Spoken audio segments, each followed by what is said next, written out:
Christine Winters stood at the industry conference, staring at the projection screen showing my company's product launch.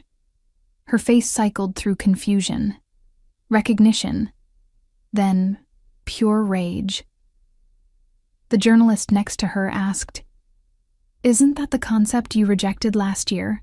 The one you called worthless at the team meeting?" Christine's mouth opened, closed, opened again. We had discussed something similar internally. According to Zoe Harper's presentation, she pitched this exact concept to Bright Ideas 18 months ago. You rejected it.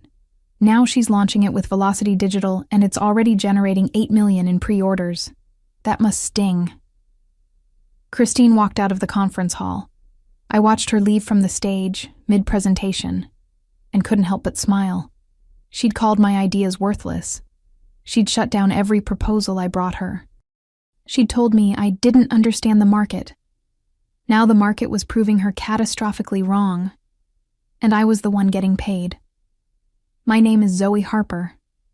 I'm 27 years old, single, and 18 months ago I was a senior content strategist at Bright Ideas Media Studio in Los Angeles, a digital marketing agency specializing in social media campaigns for consumer brands. I'd been with Bright Ideas for 3 years, started as a junior strategist right out of college, promoted to senior within 2 years. I was young, ambitious, and full of ideas about where digital marketing was heading. I saw trends before they became mainstream. I understood how Gen Z consumed content differently than millennials. I knew which platforms were rising and which were dying. My client campaigns performed exceptionally well. I'd increased engagement rates by an average of 47% across my portfolio. Several campaigns I designed went viral. I brought in 3 major new clients just through the quality of my work, but I had a problem. Her name was Christine Winters. Christine was our creative director, 44 years old, 20 years in the industry, and absolutely convinced that she knew everything about marketing, because she'd been doing it since before social media existed. She was talented once. Her early career work was genuinely innovative, but somewhere around 2015, he stopped evolving. She kept applying tactics from the Facebook era to TikTok campaigns. She couldn't understand why younger audiences didn't respond to the same approaches that worked on older demographics. Every strategy meeting was the same pattern. I'd present an idea based on current trends and data. Christine would dismiss it. That's too risky. Clients won't understand it. We've never done it that way before. Then she'd suggest some recycled concept from 5 years ago. We'd execute it, and results would be mediocre. My colleague Tyler, an intern who actually understood current digital culture, noticed it immediately. "Zoe, why does Christine keep shutting down your ideas? They're way better than the stuff we're actually doing." "Because she's been creative director for 8 years and doesn't want to hear that the industry has moved past her." "That's insane. Your campaigns perform better than anyone else's." "Performance doesn't matter if the creative director hates change." But I didn't give up. I kept bringing new ideas, kept pushing for innovation, because I believed in the work. The breaking point came when I developed what I genuinely believed was a revolutionary concept. I'd noticed a gap in the market. Small businesses wanted professional social media management, but couldn't afford agency rates. Current solutions were either too expensive or too low quality. DIY platforms existed, but required expertise most small business owners didn't have. I designed a concept for a hybrid platform, AI-assisted content creation, combined with human creative oversight. Small businesses would input basic information about their brand. The AI would generate content options based on best practices, and human creatives would refine and approve everything before posting. It would cost a fraction of traditional agency fees while maintaining quality. The AI would handle the repetitive work. Humans would handle the creative decisions. I was so excited about this idea. I spent 3 months developing it in my spare time. I created a full pitch deck, market analysis showing the gap, technical specifications for how the AI would work, financial projections showing it could be profitable within 18 months, mock-ups of the user interface. I pitched it to Christine and the executive team in our monthly innovation meeting. I presented for 20 minutes, showed the market research, explained the technology, demonstrated how it solved a real problem for an underserved market segment. When I finished, Christine was the first to speak. "Zoe, this is exactly the kind of worthless idea I've been warning the team about. You're trying to replace human creativity with algorithms. That's not what we do. We're a creative agency, not a tech company." Christine, the AI doesn't replace creativity. It handles the repetitive work so creatives can focus on strategy and refinement. It's augmentation, not replacement. It's chasing trends instead of focusing on proven methods. Small businesses don't need fancy AI platforms. They need solid, traditional marketing executed well. One of the executives, Robert, spoke up. "Christine, the market analysis looks solid. There's clearly demand. The demand is for cheap services. We're a premium agency. Why would we chase the low-end market?" "Because it's a huge market," I said. "Millions of small businesses need these services but can't access them.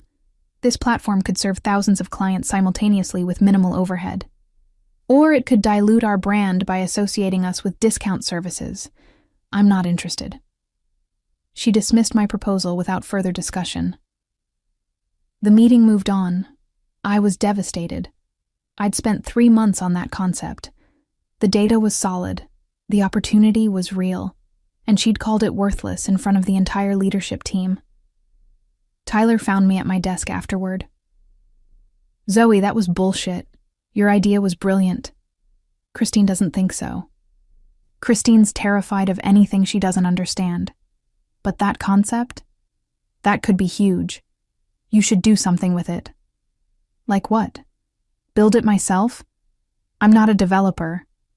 Find someone who is. Seriously, don't let her kill this idea just because she's stuck in 2010. That conversation planted a seed. Over the next month, I couldn't stop thinking about the platform. Every time I saw a small business struggling with their social media, I thought about how my concept could help them. I started working on it at night. Not at the office, on my own time, my own laptop. I refined the concept. I connected with a developer friend from college who was interested in building the technical side. I created a more detailed business plan. I wasn't trying to compete with bright ideas. I just wanted to see if the idea could work. Then Christine killed my second major proposal. Then my third. Every innovative concept I brought to strategy meetings got dismissed as too risky or not our brand. I realized I had a choice. Stay at Bright Ideas and watch my creativity die, or leave and build something myself. I chose myself. I handed in my resignation on a Tuesday morning. 2 weeks' notice. Professional. Polite. Christine called me into her office within an hour. "Zoe, what's this about?" "I'm leaving to pursue other opportunities." "What opportunities?" "I'd rather not discuss specifics." Her eyes narrowed. "You're not going to a competitor, are you? Because you signed a non-compete." "I'm aware of my contractual obligations." "Good, because if you try to use anything you developed here at another agency, we will sue you into oblivion." "I understand." What Christine didn't understand was that my non-compete only covered working for competitor agencies in California for 1 year. It said nothing about starting my own tech company. It said nothing about concepts I developed on my own time. I'd had a lawyer review my contract. My platform idea was safe. I'd developed it outside work hours on my personal equipment. Bright Ideas had no claim to it. During my final 2 weeks, Christine was cold but professional. The rest of the team threw me a goodbye lunch. Several people asked where I was going. "I'm taking some time to work on a personal project." Tyler pulled me aside before I left. "The AI platform? Maybe. I'm graduating in 2 months. If you need help, call me." I left Bright Ideas with my pitch deck, my network, and a determination to prove Christine wrong. The first 3 months were terrifying. I was living off savings, working 80-hour weeks building the platform with my developer friend Alex. We called it Streamline Content. We built the AI engine that could generate social media content based on brand guidelines. We developed the interface where small business owners could review and approve content. We created the quality control system where human creatives could oversee and refine the AI's output. By month 4, we had a working prototype. I started reaching out to small businesses in my network. Coffee shops, boutiques, local service providers. Would you pay $200 a month for professional social media management that actually gets results? The response was overwhelming. Yes, absolutely. When can I sign up? We launched a beta program with 15 small businesses. Within 2 months, their engagement rates increased by an average of 63%. Their follower counts grew. They were getting actual customers from social media for the first time. The testimonials started rolling in. Streamlined Content transformed our social media presence. We're reaching customers we never could before. For the first time, we can afford professional quality marketing. The AI handles the tedious work, but humans make sure it actually sounds like our brand. By month 6, we had 50 beta clients. By month 8, we were ready for a real launch, but we needed funding. We needed infrastructure to scale. We needed business expertise I didn't have. I started pitching investors. Most passed. They didn't understand the concept or thought the market was too small. Then I met Marcus Reed. Marcus was CEO of Velocity Digital, a mid-sized digital marketing platform company, not a direct Bright Ideas competitor. They were more tech-focused than agency-focused. I pitched him Streamline Content, showed him the beta results, explained the market opportunity. He got it immediately. Zoe, this is exactly where the industry is heading. AI-assisted creativity. Democratized access to professional marketing. How much runway do you have? 3 months of savings left. What if instead of investment, we acquire you? Velocity provides the infrastructure, funding, and business operations. You run the product division. We launch this properly with real resources. What's the equity structure? 20% for you and your co-founder, plus executive salaries, plus performance bonuses tied to revenue. If this performs like your beta suggests, you'll make more in 2 years than you would have in 10 at an agency. I negotiated up to 25% and accepted. 3 months later, we launched Streamline Content nationally under Velocity Digital's banner. Professional marketing campaigns, industry conference presentations, press coverage. The response was massive. We had 500 paying clients in the first month, 2,000 by month 3. The revenue projections I'd shown Christine 18 months earlier, we hit them in 6 months. Industry publications started covering us. Streamline Content disrupts small business marketing. AI-assisted content platform reaches 5,000 clients. And then came the conference, the Digital Marketing Innovation Conference in San Francisco, the biggest industry event of the year. I was scheduled to present Streamline Content's first-year results and announce our expansion plans. I didn't know Christine would be there. But when I walked on stage and saw her in the 3rd row, I couldn't help but smile. I gave the presentation of my life. 18 months ago, I pitched a concept for AI-assisted social media management for small businesses. I believed there was a massive underserved market that needed professional marketing, but couldn't afford traditional agency rates. That concept was rejected as worthless and not understanding the market. I showed the slide with my original pitch deck, the same one I'd presented to Christine. Today, Streamline Content serves 8,000 small businesses across North America. We've generated over $12 million in revenue in our first year. Our clients' average engagement rates have increased by 71%. We've created access to professional marketing for businesses that previously had no options. I showed our growth charts, the testimonials, the financial projections. The market I was told didn't exist? It's worth an estimated $2 billion. We're capturing 5% of it in year 1. By year 3, we project 20% market share. I paused and looked directly at Christine. When someone tells you your idea is worthless, ask yourself, are they right? Or are they just afraid of change? After the presentation, I was surrounded by press, investors, and potential partners. Rachel Adams, a journalist from Marketing Week, was the first to reach me. Zoe, incredible story. Can you tell me which agency rejected your initial concept? I'd rather not name names publicly. Was it Bright Ideas Media Studio? I didn't answer, but my expression apparently said enough. Christine Winters was in the audience. She left during your presentation. Any comment on that? No comment. But I will say this.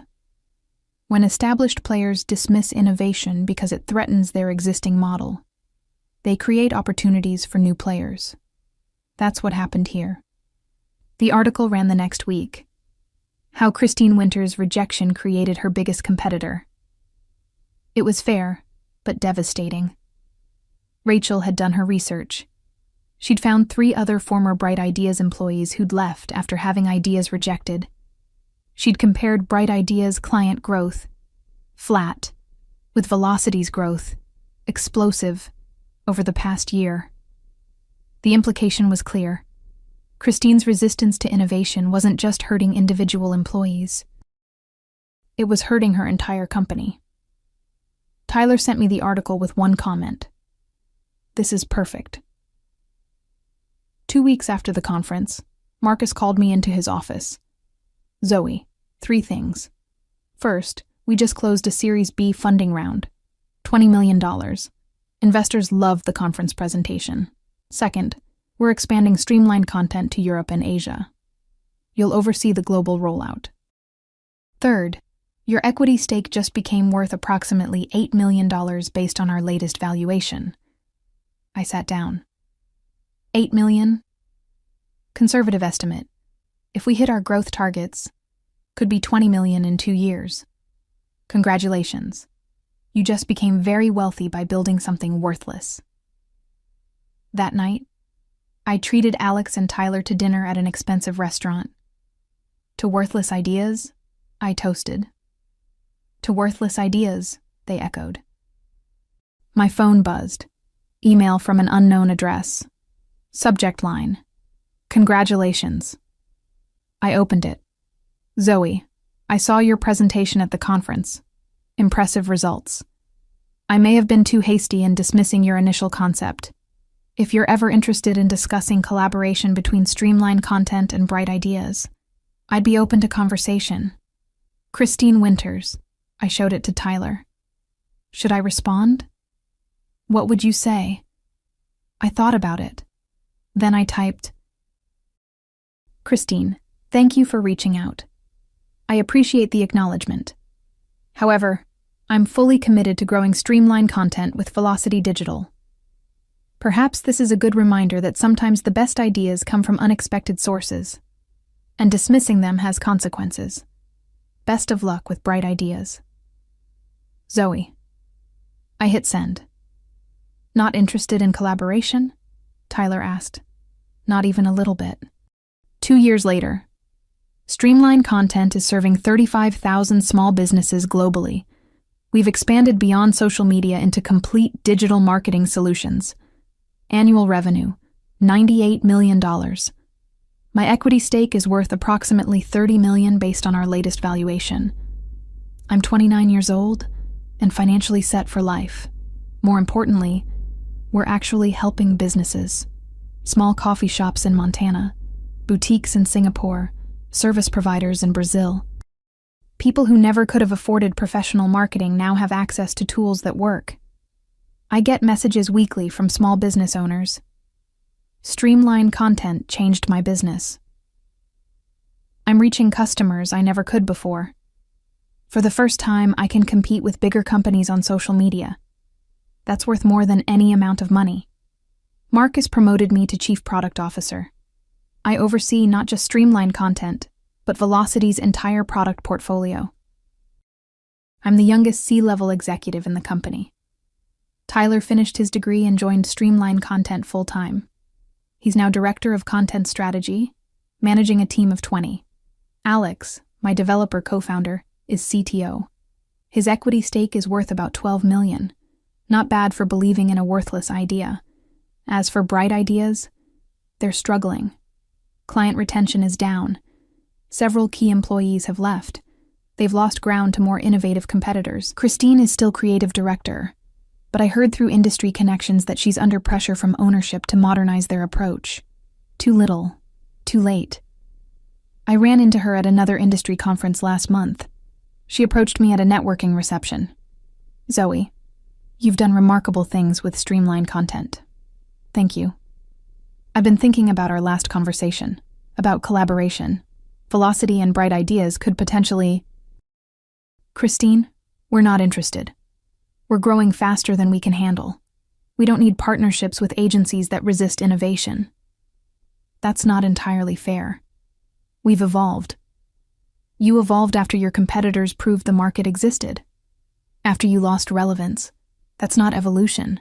That's desperation. Her face flushed. You're still angry about the rejection. I'm not angry. I'm grateful. If you'd accepted my pitch, I'd still be working for you, making a fraction of what I make now, and someone else would have built Streamline Content. Your rejection was the best thing that could have happened to me. I walked away. The next week, Rachel Adams published another article, How Bright Ideas Lost the Marketing Innovation War. It traced the company's decline directly to their failure to embrace AI-assisted marketing when I first proposed it.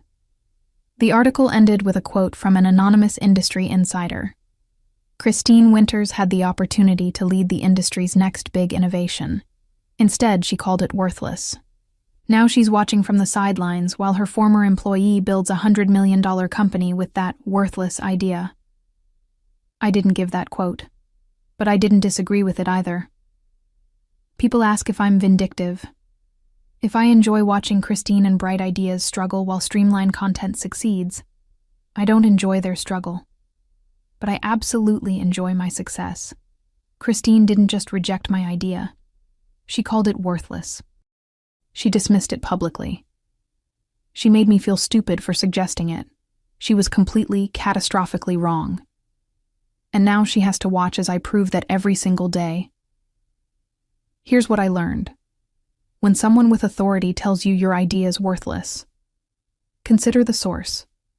Are they actually evaluating the idea on its merits? Or are they rejecting it because it threatens their worldview? Christine rejected my concept not because it was bad, but because it challenged her assumptions about how marketing should work. She couldn't imagine a world where AI assisted creativity instead of replacing it. She couldn't see that the market was evolving beyond traditional agency models. Her inability to adapt wasn't my problem. It was her opportunity loss. I also learned that sometimes rejection is redirection. If Christine had accepted my pitch, Streamline Content would be a bright ideas product. She'd own it.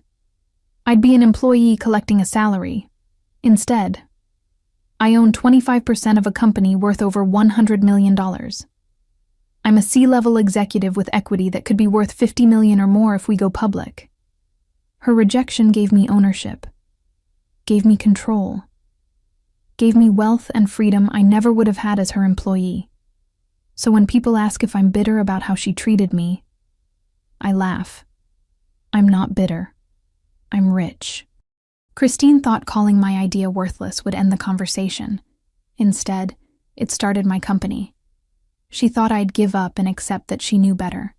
Instead, I built something that made her irrelevant. She thought experience and authority meant she understood the market better than a 25-year-old strategist. The market proved her wrong. The best revenge isn't proving someone wrong. It's building something so successful that they have to watch you succeed with the exact idea they rejected. Christine called my concept worthless. The market valued it at $100 million. I'll let you decide who understood the industry better.